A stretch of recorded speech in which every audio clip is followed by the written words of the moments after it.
գործի։ Թերևս այսքանը, եթե լրացուցիչ հարցեր կան, խնդրեմ։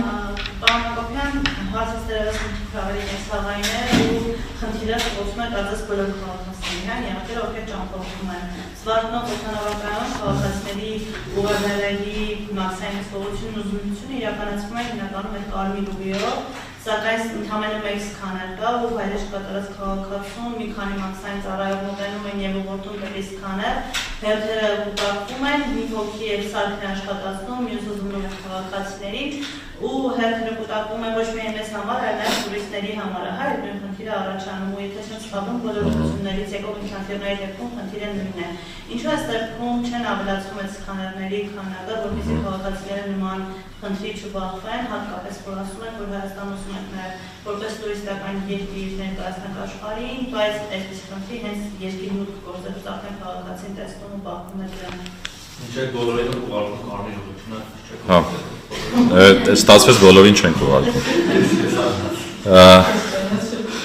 Ցավոտ թեմա է, այտենց տարիներ շարունակ դրսևորված։ Պետք է ախտորոշենք ինչ է իրականում տեղի ունենում, որտեղ խոսքը բոլոր ուղիների մասին չի, եւ հետեւաբար ոչ բոլոր քաղաքացիներն են այդ խնդրին հանգում եւ ես ինքս ներողություն եմ խնդրում այն քաղաքացիներից, ովքեր չլինելով օրինակ այնպիսի մարդ, որը որ օրենքը խախտելու միջոցով է փորձում սահմանը անցնել, հայտնվում է նման իրավիճակներում, դա ուղղակի ստիպված ենք լինում երբեմն անել, ինչու, որովհետեւ օրինակ ուղիներ կան, ենթադրենք Դուբայը, որտեղից բոլորը շատ լավ գիտենք, թե ինչպես է դա տեղի ունենում, որտեղ երբ որ ես պետական եկամուտների կոմիտեում չէի աշխատում եւ ես օրինակ Դուբայում եմ եւ ուզում էի թռնել Երևան, ինձ նման առաջարկներ էին անում օրինակ օդանավակայանում եւ ես մերժում էի, որտեղ հասկանում էի, թե ինչ է տեղի ունենում։ Ընդհուպ միջև օրինակ բացի օդանավակայանից կա երևույթ, որ հենց օդանավի մեջ բաժանում են օրինակ հեռախոսները։ Այսպիսի բան էլ կա։ Ես բաց խոսում եմ, այսինքն պետք է ախտորոշենք իրավիճակը։ Հիմա ինչ անենք։ Պաշտպանենք օրինապար քաղաքացիների շահերը, թե չպաշտպանենք։ Հիմա այլ հարցը ինչպես պաշտպանենք։ Հիմա դուք ասում եք մեթոդը այդքան էլ լավը չի, որտեղ տուրիզմի առումով ինքը բացական որոշակի հետևանքներ կարող է ունենալ։ Նշեմ երկու կարևոր նախաձեռնություն, որը երևի չխոսեցի դրա մասին ես։ Առաջինը նախ պատմության մեջ առաջի անգամ գույքագրել ենք ամբողջությամբ բոլոր մարդկանց եւ ռիսկի պրոֆիլներ ենք սահմանել։ Նկատի ունեմ մեր համակարգում նայել ենք, տեսել ենք, թե որոնք են այն ռիսկային մարդիկ, որոնք պատմականորեն անցել են եւ իրականում անօրինական ճանապարհով փորձել են տեխնիկան բերել, արդեն ռիսկերի համակարգը ներդրված է, դա էլ ասեմ, ու գործում է եւ դա նշանակում է ավելի խելացի ձևով է թիրախավորելու այն մարդկանց, ովքեր որ բայց դա չի նշանակում, որ օրինակ կարմիր ուղի ընդհանրապես չեն մտնելու, որտեղ դա էլ է ռիսկի համակարգի, հենց դա ռիսկն է ցույց տալիս, թե մտնի կարմիր ուղի, թե կանաչ ուղի չմտնի։ Այս սկսել ենք արդեն կիրառել եւ պիլոտավորել, երկրորդը ազգային անվտանգության ծառայության հետ մեկտեղ մի կարևոր ռեֆորմի վրա ենք աշխատում, որը հնարավորություն է տալու տարբեր ուրեմն օդանավակայաններից նախնական տեղեկատվություն ունենալ, այսինքն միջև ուղևորի գալը Հայաստանի Հանրապետությունում մենք տեղեկատվություն ունենանք իր շարժի մասին եւ դրա միջոցով էլի խելացի ձևով վերլուծենք, հասկանանք որոնք են ռիսկերը եւ ամենառիսկայիններին անցկացնենք կարմիր ուղիով, ոչ թե օրինակ երբեմն շատ մարդկանց տվյալ չվերթի դեպքում։ Սա նախաձեռնությունները եւ հորդորս է, բայց ինչ է։ Չէ, անձնական տվյալի մասին չի խոսքը, այդտեղ բացարձակ։ Հիմա ինչ է։ Այդ մարդկանց մեղավորությունը դատարանում որոշումով ապացուցված է, որ իրենց մտցրել է այդ ցուցակի մեջ, թե ուղղակի զուտ կասկածի հիմա։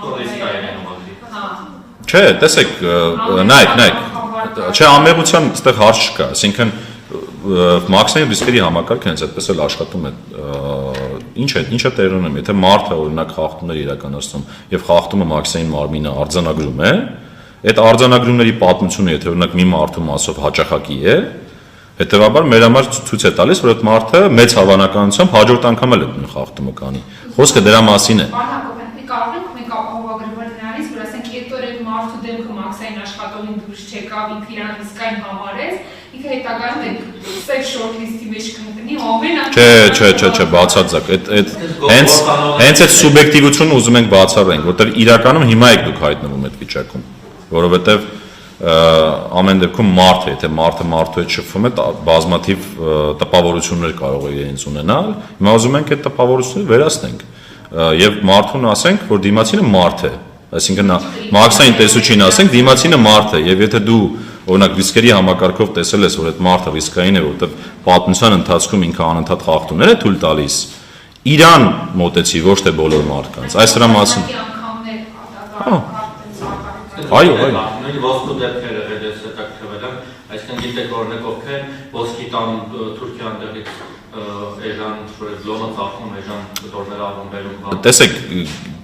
միշտ այդ գիտելիքը հարաբերական է, այսինքն մենք ամեն ինչ գիտենք, մենք սովորում ենք ընթացքում։ Ես նշեցի դրա համար պիլոտավորման մասին, այսինքն սկսել ենք գործարկել։ Ժամանակի ընթացքում այդ դեպքերը, երբ որ ավելի հստակ կարձանագրվեն ու կմտցվեն այդ համակարգ, ինքը կաշխատի ու ավելի խելացի կդառնա։ Նույն տրամաբանությունն է, ինչ որ օրինակ ստվեր ենք բացահայտում կամ հարկային ռիսկեր ենք բացահայտում։ Բոլոր դեպքերում այդ նույն տրամաբանությունն է։ Որտեղ առաջարկել է հեռախոսները ինչ է տալիս, ոնց է արտադրական ինչ է տալիս։ Ես գիտեմ ինչի մասին է եղել, մերժել եմ։